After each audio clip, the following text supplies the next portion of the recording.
says here, Gary, I prayed for John's salvation here today. That was Thursday, July 2nd, 1987. She says here, Friday, July 3rd, 1987. Father, I plead the precious blood of Jesus over my Gary.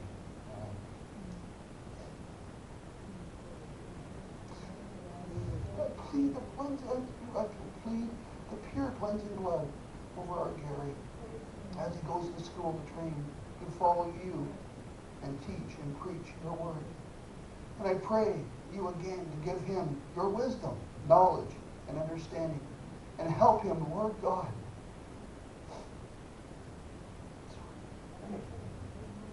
Every area of his life.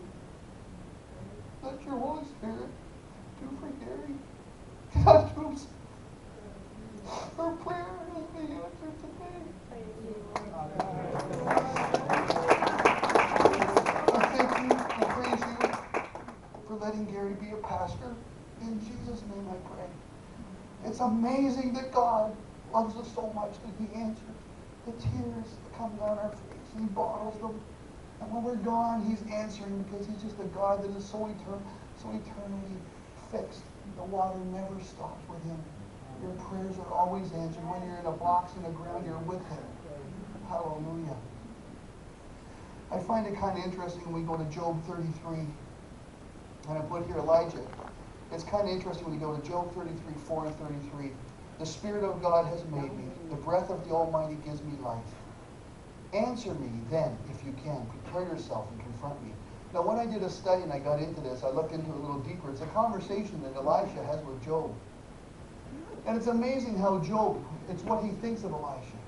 And Elijah's saying to him, don't think of me like this. I am made the same way you are. I am just like you in verse 6. Before God, I too have been taken from clay. And no fear should alarm you, nor shall my hand be heavy upon you. But you have said in my hearing, and I heard the very words, Job, I am pure without sin, and I am clean and free of guilt. See, Elisha knew himself. See, we all know ourselves. You know, one person can think of you this way, you know, but you know what? We all know ourselves that the Bible says there's not one righteous. And when you think that you're all that, you're not. We're just saved by grace. Our names are written in the Lamb Book of Life. And it's by him and what he did. Not by what we do and do not do. Hallelujah. Yet God has found fault with me, and he considers me his enemy. He fastens my feet in shackles, and he keeps a close watch on my path. But I tell you that you are not right, for God is greater than man. For God does not speak now one way and then the other, and through man, and no man may not perceive him. Our Father is the same as yesterday, today, and forever. Hallelujah. And so what happened was I got a call in school. No, actually, I was just before I went to school. I got a call, and I worked out of the Mississauga Hospital, and I was just about ready to go to Bible college this time. And he said, your mom would go to the hospital quick. Now, if I hadn't been working that night, I would have emerged. I would have received my own mom coming through on the stretcher. She was out in the Etobicoke area, lived in King City, and she's sitting with my sister-in-law at the time, my brother's wife, and she says, she's on the dinner table, and she says, my hands are cold. And my sister-in-law starts rubbing them. And then her jaw dropped, and she said, I think I'm having a heart attack. And then all of a sudden her head dropped down, and her arm started going like this. And she had a clot the size of a golf ball right there. And then she went to one on 27 in Etobicoke, I'm not sure what's the name. They didn't have the neuro wing there to help her. And they had a 6-hour operation to remove that golf ball. And when they pumped her stomach, they found like 6 ounces of booze. You know, she was drinking. And she's always had that problem. We come from a line of alcoholics. And she was a different person than she had. You know, nice sometimes, not nice, whatever. So I got the call, and I went, and she had a 6-hour operation. And I remember, because I know the hospital so well, I know the morgue. And I know the ICU room. And it was hard taking that. I called the longest 15 steps I've ever taken. I knew what bed she was in. The operation was over. They said, come on, you can see your mom.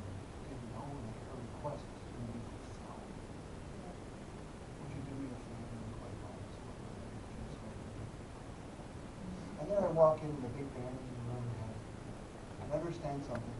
My mom was a beautiful physically. When she was young, she was one of those, like, you know, a movie star in the 40s? She looked like that. No wonder my dad liked her. Like, she looked like that. Honestly, she was gorgeous, but my dad was different. He was so skinny and run around the shower to get wet. I don't see what she saw in him. I really don't. But yeah, he got better looking as he got older. But the bottom line is, here I walk in the hospital room, and she's lying there with a thing on her head. But I didn't know she was in a coma. And then I got to the bedside, and I touched her hand. And I remember the doctor saying she may not hear you, because she's in a coma. And I went, whoa. Looking at her, and right away I went into action. I took her the word, this Bible I had with me, and then I just started reading the word to her and talking to her.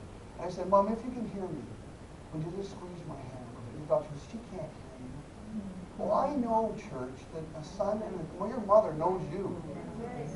You know, and remember, spirit, alive. Well, I felt this very slight touch.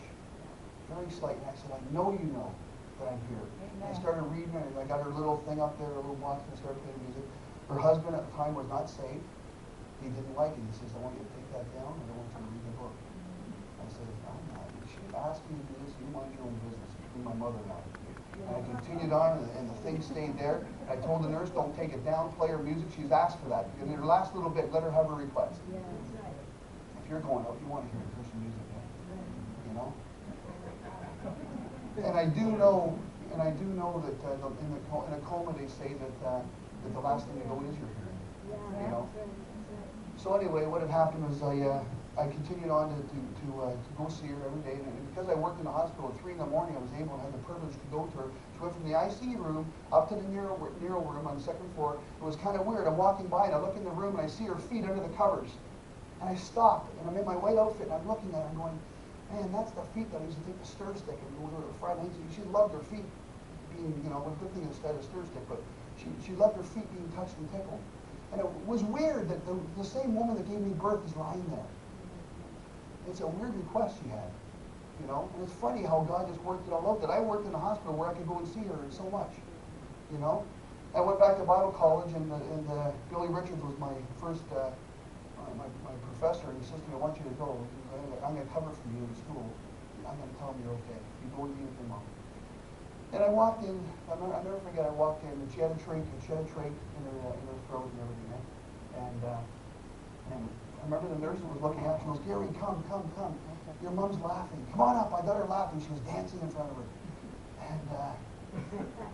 And I said, okay, I'm coming up. And I remember by the time I got up there, something happened. The nurse not knowing. She took a mirror. She took a mirror and she put it in front of my mom's face. And my mom saw her mess.